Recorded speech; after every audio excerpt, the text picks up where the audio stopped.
साथियों, आप सभी का मेरे YouTube चैनल पर स्वागत है। मैं हेड कांस्टेबल रूप सिंह। आज हम सीखेंगे RSC MBC कांस्टेबल से हेड कांस्टेबल योगात्मक पदोन्नति परीक्षा पाठ्यक्रम में आने वाले प्रश्नों की जानकारी लेंगे। और साथियों, पिछले अध्याय में हमने सीखा RSC और MBC कांस्टेबल से हेड कांस्टेबल योगात्मक पदोन्नति परीक्षा पाठ्यक्रम में IPC की धाराएँ कौन कौन सी आती हैं उनके बारे में सीखा। और आज हम सीखेंगे CRPC दंड प्रक्रिया संहिता से कौन कौन सी धाराएं इस पाठ्यक्रम में आएंगी उनके बारे में चर्चा करेंगे। और साथियों, अभी तक आप मेरे YouTube चैनल को सब्सक्राइब नहीं किया है तो प्लीज़ सब्सक्राइब करें, लाइक करें और साथ ही बेल की घंटी को अवश्य प्रेस करें ताकि मैं जो भी वीडियो अपलोड करूं उसकी नोटिफिकेशन आपको मिलती रहे। तो साथियों, चलते हैं मेन टॉपिक की ओर।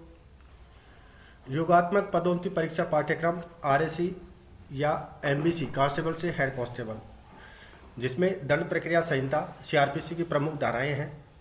तो साथियों, आपने पिछले अध्याय में सीखा योगात्मक पदोन्नति परीक्षा RSC और MBC कांस्टेबल से हेड कांस्टेबल की होने वाली परीक्षा में IPC की धाराएं कौन कौन सी आती हैं। और आज हम जानेंगे CRPC की धाराएं कौन कौन सी हैं और इन सब के बारे में आज इस अध्याय 2 में जानेंगे। तो सबसे पहले है CRPC की धारा 36, वरिष्ठ पुलिस अधिकारियों की शक्तियाँ।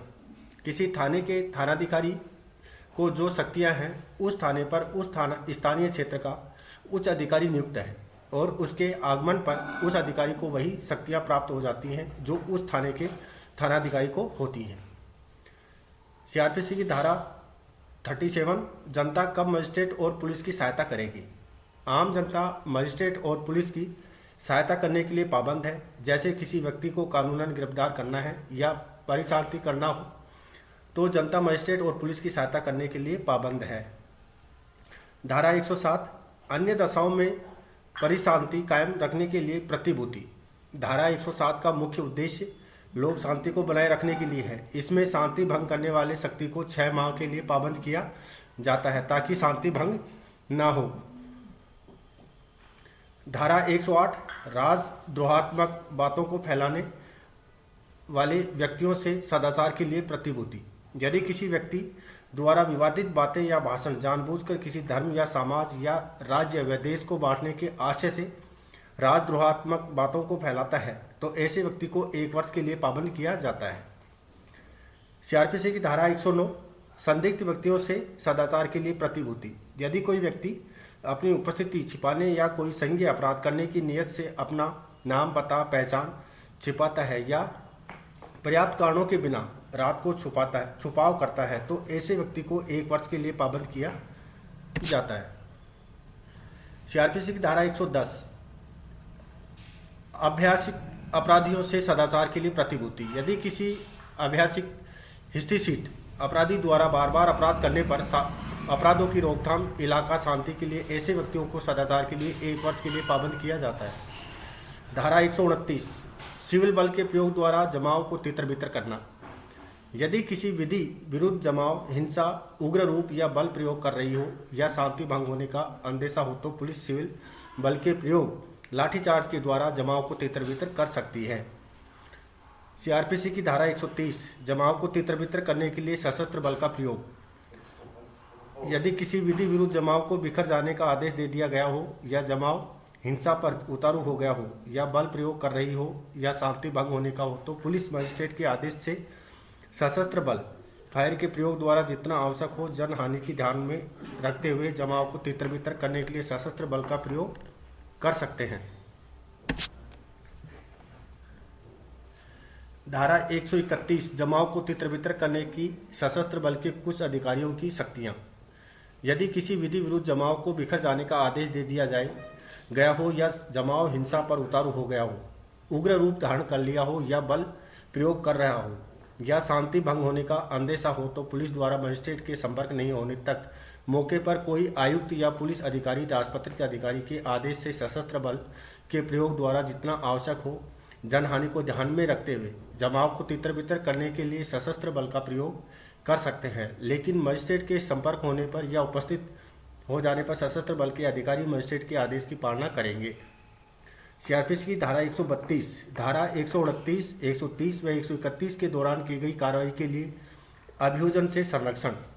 यदि किसी विधि विरुद्ध जमाव के विरुद्ध धारा 129, 130 व 131 तहत कार्रवाई करने के उपरांत उस अधिकारी को अभियोजन से संरक्षण मिलने की शक्तियां दी गई हैं। सीआरपीसी की धारा 144 न्यूसेंस या आशंकित खतरे की अर्जेंट मामलों में आदेश जारी करने की शक्ति। यह जिला कलेक्टर या उपखंड अधिकारी द्वारा आदेश जारी करते हैं। इसमें हथियार लाने व ले जाने की मनाही होती है एवं 5 या 5 से अधिक व्यक्ति एकत्रित होकर बिना आज्ञा से सभा आयोजित नहीं कर सकते। धारा 151 संज्ञेय अपराधों का किया जाना रोकने के लिए गिरफ्तारी। किसी व्यक्ति को जब ऐसी परिस्थितियां उत्पन्न हो जाए जिससे पुलिस अधिकारी की उपस्थिति में संज्ञेय अपराध होने की संभावना हो तो अपराध को रोकने के लिए व्यक्ति की गिरफ्तारी की जाएगी। यह धारा 151 सीआरपीसी में निहित है। तो साथियों, इस प्रकार से हमारी सीआरपीसी की धाराएं सभी संपूर्ण होती हैं। और अब चलते हैं राजस्थान पुलिस अधिनियम 2007। राजस्थान पुलिस अधिनियम 2007 नियम 29 पुलिस अधिकारी के कृत्य एवं कर्तव्य और उत्तरदायित्व क्या क्या है। पुलिस अधिकारी के निम्नलिखित कृत्य एवं कर्तव्य और उत्तरदायित्व निम्न होंगे। 1 नंबर, जनता के जीवन एवं स्वतंत्रता, संपत्ति, अधिकारों एवं गरिमा और मानवाधिकारों का संरक्षण करना। 2, अपराध और लोक न्यूसेंस खतरा का निवारण करना, लोक व्यवस्थाएं बनाए रखना। 4 नंबर, आंतरिक सुरक्षा एवं लोक संपत्ति की सुरक्षा करना। 5, अपराधों की रोकथाम करना एवं प्राकृतिक आपदा या मानवकृत आपदा से उत्पन्न होने वाली स्थितियों को जनता की मदद करना। पुलिस अधिनियम 2007 में नियम 30 है, पुलिस के सामाजिक दायित्व। प्रत्येक पुलिस अधिकारी के निम्नलिखित सामाजिक दायित्व होंगे। 1 नंबर, जनता के सदस्यों विशिष्टतया महिलाओं, बालकों और समाज के कमजोर वर्गों के सदस्यों को विधिपूर्ण सहायता प्रदान करना। 2 नंबर, समाज की एकता एवं अखंडता को बनाए रखना। 3, समाज में अपराधों की रोकथाम करना एवं सड़क दुर्घटनाओं के पीड़ितों को सहायता उपलब्ध कराना। 4 नंबर, समाज के लोगों की संपत्ति एवं सुरक्षा करना।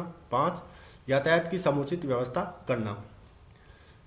नियम 31 में है, संज्ञेय मामलों में इतला का अभिलिखित करना।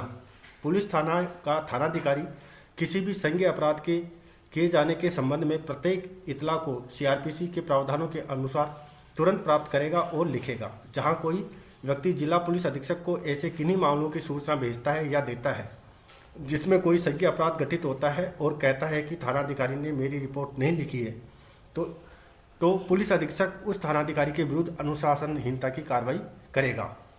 ये नियम 31 में निहित है। पुलिस अधिनियम 2007 के नियम 32 में है, वरिष्ठ पुलिस अधिकारी द्वारा अधीनस्थ पुलिस अधिकारियों के कर्तव्यों का पालन। कोई वरिष्ठ पुलिस अधिकारी विधि द्वारा या किसी विधिपूर्ण आदेश उसके अधीनस्थ पुलिस अधिकारी के कर्तव्यों का पालन कर सकेगा एवं कानूनन अधीनस्थ अधिकारी की सहायता करेगा। नियम 33 में है, पुलिस अधिकारी सदैव ड्यूटी पर होंगे।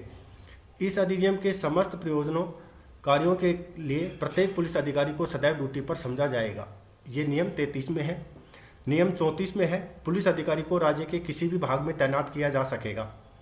प्रत्येक पुलिस अधिकारी को किसी भी समय राज्य के किसी भी भाग में पुलिस अधिकारी के रूप में तैनात किया जा सकता है। नियम 35 है, पुलिस अधिकारियों का अन्य नियोजनों में नियोजित नहीं होना। कोई भी पुलिस अधिकारी इस अधिनियम के अधीन उसके कर्तव्य से भिन्न किसी भी प्रकार के नियोजन या कार्यालय में नियोजित नहीं होगा जब तक कि राज्य सरकार द्वारा ऐसा करने के लिए उसे लिखित अनुज्ञात परमिशन न किया जाए। नियम 36 में है, पुलिस अधिकारी का ड्यूटी से नहीं हटना। कोई भी पुलिस अधिकारी अपने पद से कर्तव्य से स्वयं को हटने के लिए स्वतंत्र नहीं होगा जब तक कि उसे करने के लिए ऐसी अनुज्ञा देने के लिए प्राधिकृत किसी अधिकारी द्वारा परमिशन न दे दी गई हो। वह अपनी ड्यूटी के पद से नहीं हटेगा। नियम 37 में है, पुलिस अधिकारी मजिस्ट्रेट के समक्ष सूचना रख सकेंगे।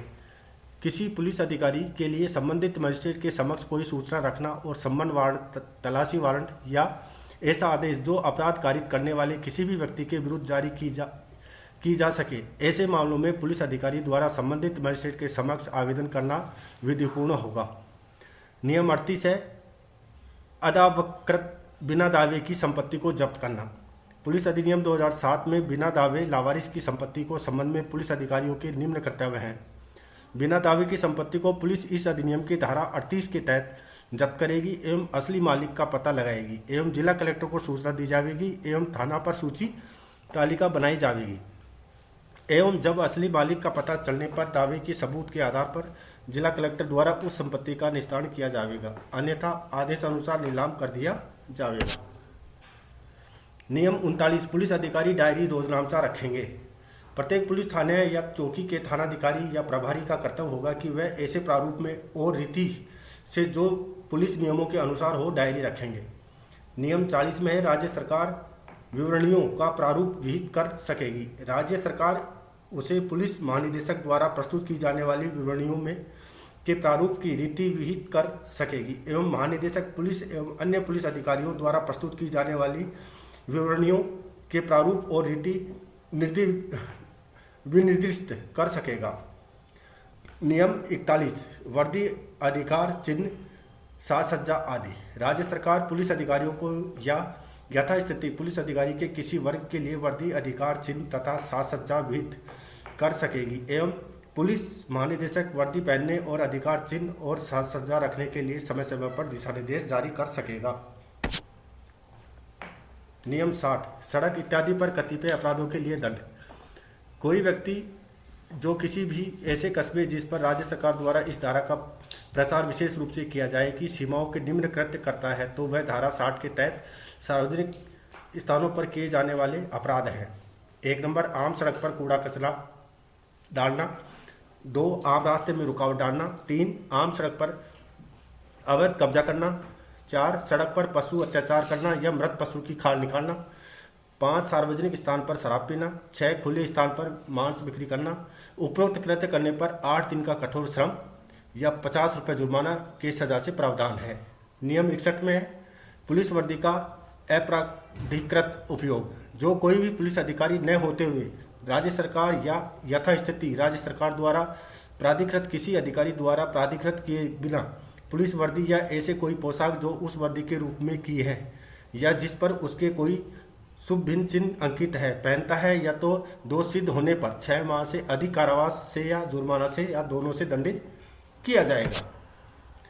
तो साथियों, इस प्रकार से हमारा आरएससी कांस्टेबल से हेड कांस्टेबल पदोन्नति योगात्मक परीक्षा का भाग 2 यहीं समाप्त होता है। और साथियों, आपसे रिक्वेस्ट है कि अभी तक मेरे यूट्यूब चैनल को सब्सक्राइब नहीं किया तो प्लीज़ सब्सक्राइब करें, लाइक करें और साथ ही बेल की घंटी को प्रेस करें ताकि मैं जो भी वीडियो अपलोड करूं उसकी नोटिफिकेशन आपको मिलती रहे। इसी के साथ जय हिंद, जय भारत।